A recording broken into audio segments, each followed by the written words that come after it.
Hello students, welcome to काया can't. अब हम डिस्कस करेंगे मैथ असाइनमेंट जो हमें जीएसईबी बोर्ड से मिला है, जहाँ पे हमने प्रीवियस क्लास में सेक्शन बी के 2 मार्क्स के क्वेश्चन देखे थे जो थे चैप्टर 1, 2 एंड 3 के। अब आते हैं हम नेक्स्ट चैप्टर पे, दैट इज चैप्टर नंबर 4।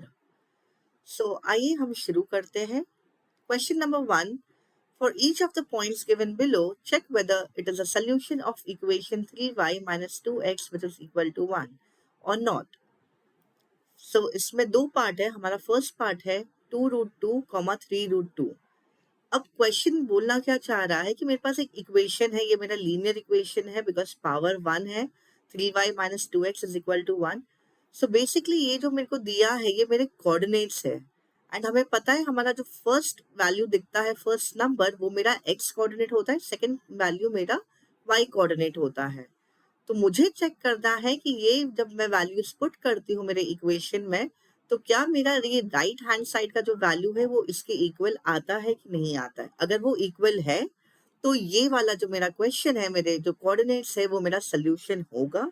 अगर वो equal to right hand side नहीं है तो वो इक्वेशन का सोल्यूशन नहीं है। आए हम सॉल्व करके देखते हैं।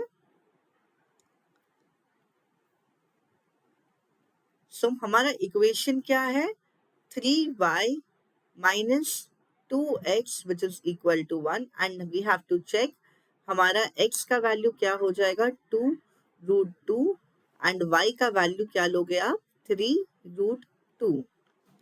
मैं पहले लेफ्ट हैंड साइड लेके देखती हूँ, that is my equal to के लेफ्ट साइड में मेरा हो जाता है left hand side, that is equal to 3y minus 2x। अब जहाँ पे आपको जो वैल्यू दिख रहे हैं वेरिएबल्स में वो पुट करते रहिए। अब y है फर्स्ट, तो y का वैल्यू क्या है मेरा 3√2। 3 into 3√2 minus 2 into 2√2 which is equal to, multiply 3 3s are 9, 9√2 minus 2 2s are 4√2। आपको √2 सेम दिख रहे हैं दोनों टर्म्स में, तो मैं कॉमन निकाल लेती हूँ, तो ये मेरा हो गया 9 minus 4 which is equal to 5√2। क्या आपको ये जो वैल्यू आया है सिंप्लीफाई करके, क्या वो मेरे राइट हैंड साइड के इक्वल है? तो अगर आप देखोगे तो ये नहीं है, it is not equal to 1। मैं बोल सकती हूँ that my LHS as my left hand side is not equal to right hand side. This means that 2√2 comma 3√2 is not the solution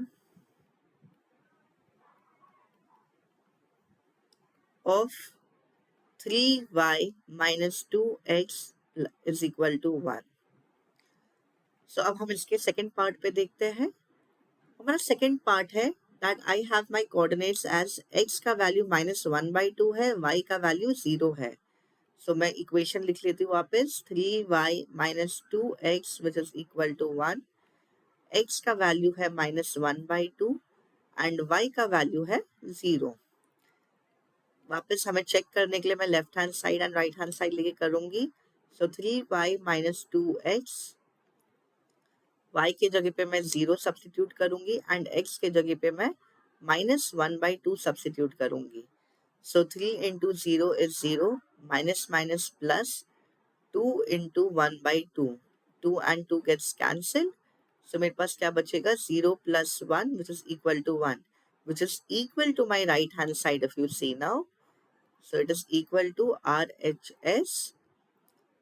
therefore I can say that LHS is equal to RHS। therefore -1/2, 0 is the solution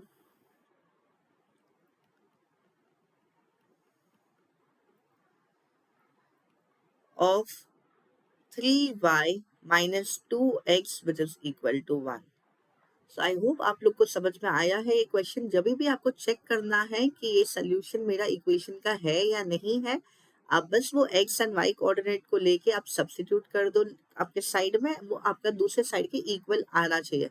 equal है तो वो मेरा solution होगा, नहीं है तो नहीं होगा। एंड आपको हमेशा ध्यान देना जो मेरा फर्स्ट वैल्यू है वो मेरा x का ही होगा and second will go with y only. अब आते हैं हम नेक्स्ट क्वेश्चन पे। Express the linear equation 4x is equal to 5y plus 2 in the standard form. Then find the value of a square plus b square minus c square. So basically linear equation का standard form क्या है, सबसे पहले तो हमें वो पता होना चाहिए। So standard form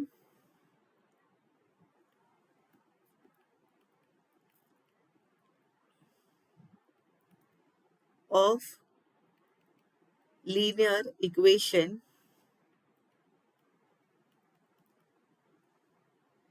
is ax plus by plus c which is equal to 0। Equation है तो हमेशा वो इक्वलाइज होता है, उसके पास लेफ्ट साइड और राइट साइड होगा तो इक्वल टू तो पार्ट आएगा ही। ओके, सो ये मेरा स्टैंडर्ड फॉर्म हो गया। अब मुझे ये मेरे स्टैंडर्ड फॉर्म में तो इक्वेशन दिख नहीं रहा है तो मुझे इसको शिफ्ट करना पड़ेगा। सो मेरा इक्वेशन है 4x which is equal to 5y plus 2। तो मैं सारे टर्म्स को एक साइड में शिफ्ट कर देती हूँ, that is 4x minus 5y minus 2 which is equal to 0। अब आप कंपेयर करोगे आपके कोएफिशिएंट्स जो है अपने वेरिएबल के। सो अगर आप देखोगे x का कोएफिशिएंट क्या है 4, तो therefore I can say a का वैल्यू क्या हो जाएगा मेरा 4। ओके, अब b का वैल्यू क्या है मेरा, आप देखोगे तो 5 है बट मेरा स्टैंडर्ड फॉर्म में क्या है, ये पॉजिटिव होना चाहिए। सो प्लस है तो आप डायरेक्टली प्लस लिख सकते हो, बट अगर आपको माइनस साइन दिखता है तो आप 5 के साथ वो नेगेटिव नंबर लोगे तो ये नेगेटिव होगा। सो b का वैल्यू है मेरा -5, सेम c का भी मेरा -2 होगा, नॉट +2। आपको ये साइन भी कंसिडर करना पड़ेगा। प्लस है तो बाय डिफॉल्ट आप वही ले लोगे, अगर माइनस है तो you have to take the sign with it. अब मेरा ये वैल्यूज आ गया है ए बी सी का। अब मुझे ये पर्टिकुलर एक्सप्रेशन में डालना है A square plus B square minus C square. तो ए का वैल्यू क्या है 4 स्क्वायर प्लस बी का वैल्यू है -5 the whole square plus C का वैल्यू है -2 the whole square. 4 square is 16 plus 5 का स्क्वायर हो जाएगा 25 एंड नेगेटिव है तो ये पॉजिटिव हो जाएगा, प्लस 2 का स्क्वायर हो गया 4 एंड माइनस इवन में है तो वो पॉजिटिव हो जाएगा। So I will add 16 plus 4 is 20 and 20 plus 25 is 45। So मेरा वैल्यू आ गया ये पर्टिकुलर एक्सप्रेशन का एज 45। सो फाइनल आंसर आप लिख लीजिए, the value of A square plus B square minus C square is 45। So I hope आपको ये क्वेश्चन समझा है। तो चले हम नेक्स्ट क्वेश्चन पे। अब express the linear equation 2x minus 3y which is equal to 10 in the standard form, then find the value of a plus 2b minus 3c। अगर आप देखोगे ये आपके प्रीवियस क्वेश्चन के सिमिलर में है। सो पहले तो हम क्या लिखते हैं, हमारा स्टैंडर्ड फॉर्म लिख देते हैं। Standard form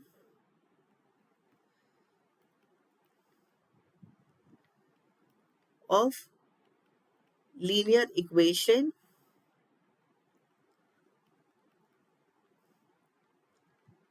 is ax plus by plus c is equal to 0। आपका जो इक्वेशन है जो क्वेश्चन में दिया है उसको स्टैंडर्ड फॉर्म में प्रेजेंट करना रहेगा हमें। सो 2x minus 3y which is equal to 10। So 2x minus 3y minus 10 which is equal to 0। So we need to start comparing it। So a का वैल्यू 2 हो गया, b का वैल्यू मेरा -3 हो जाएगा एंड c का वैल्यू मेरा -10 होगा। अब मुझे किस में पुट करना है, तो मेरा एक्सप्रेशन है a plus 2b minus 3c। So which is equal to a का वैल्यू 2 है प्लस 2 इंटू b का वैल्यू -3 है -3 इंटू c का वैल्यू मेरा -10 है। थोड़ा ध्यान रखिएगा आपके साइंस के लिए, बिकॉज अगर साइन पॉजिटिव नेगेटिव हो गया आपका पूरा सम रॉन्ग हो जाएगा। सो थोड़ा एक्स्ट्रा केयरफुल रहना पड़ेगा आपको इधर। 3 2s are 6 plus minus minus, so minus 6 minus minus plus 3 10s are 30, so 30 plus 2 32 and 32 minus 6 अगर हम करते हैं तो मेरे पास आंसर आ जाता है as 26. So I got my value of the expression. So the value of a plus 2b minus 3c is 26. Okay, so we move on to the next question. Question 4. The relation between two measures of temperature, that is Celsius and Fahrenheit, is given below. F is equal to 1.8 C plus 32. So basically हमें क्या दिया है, temperature का relation दिया है हमारा degree Fahrenheit and Celsius में. सो उसी पे बेस्ड हमारे क्वेश्चंस है और हमें सॉल्व करने रहेंगे. सो पहला क्वेश्चन है, if the temperature is -30 degree Celsius then how much is it in Fahrenheit. So मेरा बेसिकली ये -30 डिग्री सेल्सियस क्या है, मेरा सी का वैल्यू है. तो मैं सी के जगह पे ये वैल्यू पुट करूंगी, आई विल सॉल्व इट और मुझे एफ का वैल्यू आ जाएगा. सो आइए हम शुरू करते हैं. F is equal to 1.8 C plus 32. तो मेरा सी का वैल्यू है -30 degree Celsius. So -30 I put it plus 32. So basically हम जब मल्टीप्लाई करते हैं 1.8 इंटू 30, सो ये मेरा आंसर आ जाएगा. जब आप 18 3 सा 54 हो जाता है, सो -54 एंड एक ये जीरो है plus 32.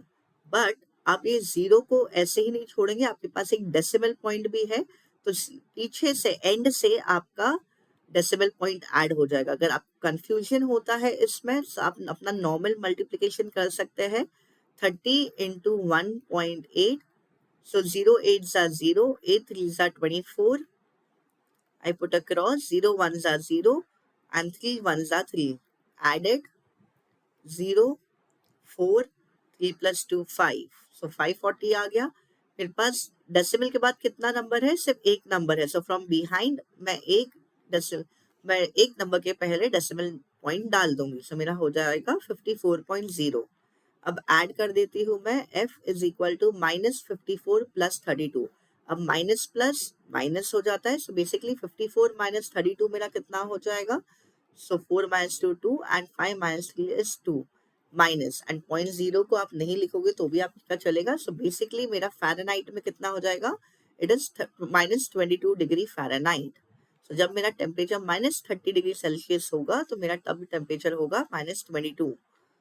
So final answer, F is equal to -22 degree Fahrenheit, या फिर the temperature is -22 degree Fahrenheit. So आए हम इसके सेकेंड पार्ट पे. अब मुझे दिया है फ़ारेनहाइट का वैल्यू दिया है और मुझे सेल्सियस ढूंढना है. So now if the temperature is -58 degree Fahrenheit, then how much is it in Celsius? So F is equal to 1.8 C plus 32. So F के जगह पे मैं -58 डाल देती हूँ and which is equal to 1.8 C plus 32. अब ये plus मेरे इक्वल टू के ऑपोजिट में आके क्या हो जाएगा, साइन चेंज हो जाता है. सो ये माइनस हो जाएगा मेरा -32 which is equal to 1.8 C.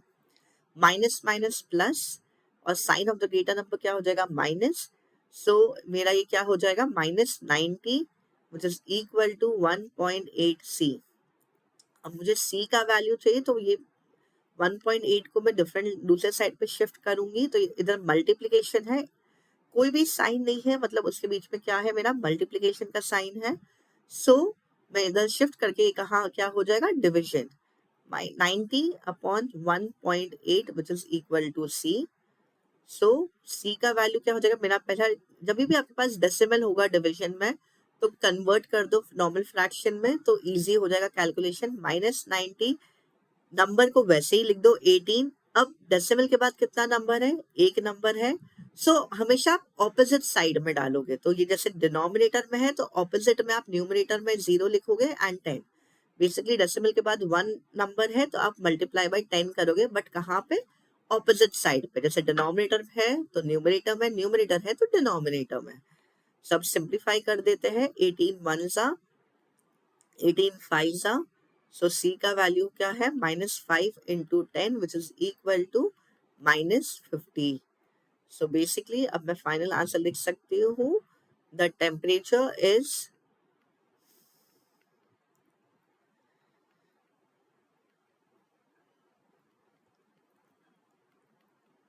-50 degree Celsius. So I hope आपको ये समझा है। बस आपको थोड़ा केयरफुल रहना पड़ेगा आपके कैलकुलेशंस पे। बाकी ये सारे क्वेश्चंस हमारे 2 मार्क्स वाले क्वेश्चंस बहुत इजी है। आपको ट्राई करना है कि आप फुल मार्क्स ला सकते हैं ये पर्टिकुलर सेक्शन में। तो हम आते हैं अभी अपने नेक्स्ट क्वेश्चन पे, क्वेश्चन 5 जो है लास्ट क्वेश्चन इस पर्टिकुलर चैप्टर का। If x is equal to 5 and y is equal to 4 is one of the solution of equation this 4x minus ky is equal to 10, find the value of k। अब मेरा क्या है ये question में, आपको दिया है x का वैल्यू 5 है और y का वैल्यू 4 है, जो मेरा सोल्यूशन है। अगर वो सोल्यूशन है तो मतलब मेरा वो इक्वेशन को सेटिस्फाई करता है, तब जाके मैं मेरा क्या अननोन का वैल्यू मिलेगा। So x is equal to 5 and y is equal to 4 are the solutions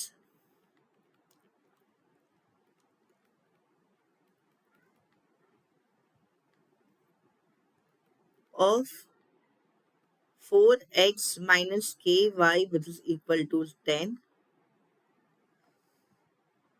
Therefore अब मैं क्या करूंगी, मैं वैल्यू पुट करूंगी। So 4 into 5 minus k into 4 which is equal to 10। Simplify, पहले बॉड मास रूल के हिसाब से you multiply first. So 4 5 are 20 minus 4k which is equal to 10। अब ये 20 इधर आके मेरा क्या हो जाएगा, माइनस हो जाएगा।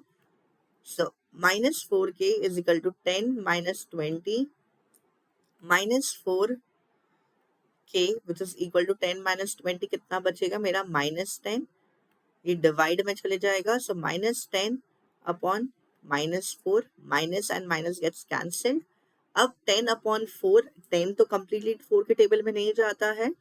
सो आपको, आप ट्राई कर सकते हो इसको सिंपलेस्ट फॉर्म में रखने का, या फिर आप डायरेक्टली डिवाइड कर सकते हैं। तो ये मैं डिवाइड करके दिखाती हूँ। सो 2 के टेबल में जाएगा, 2 5 ज़ा 2 2 ज़ा। सो मेरा क्या आया है फ्रैक्शन अभी, 5 अपॉन 2। इसको मैं डेसिमल में कन्वर्ट कर सकती हूँ। सो 2 1 ज़ा 2, 2 ज़ा 4 एंड 1 कैरी हो जाता है। सो 2.5। अब डायरेक्टली 10 डिवाइड बाई 4 भी कर दे तो आपको 2.5 ही आ जाता।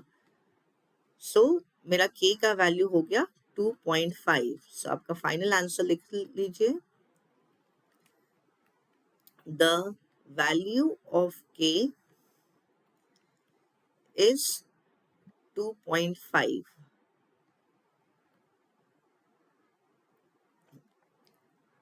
सो इसी से हमारा चैप्टर नंबर 4 के सारे क्वेश्चंस कंप्लीट हो गए 2 मार्क्स के। हर एक स्टेप को आप डिटेल में लिखे कि चाहे आपको उसके मार्क्स है या नहीं है, थोड़ा स्पेसिफाई करके लिखेंगे तो आपके कोई चांस नहीं है मार्क्स कटने के। ओके, सो चलिए हम मिलेंगे अपने नेक्स्ट वीडियो में नेक्स्ट चैप्टर के साथ। So bye, take care, please like share and subscribe. Thank you.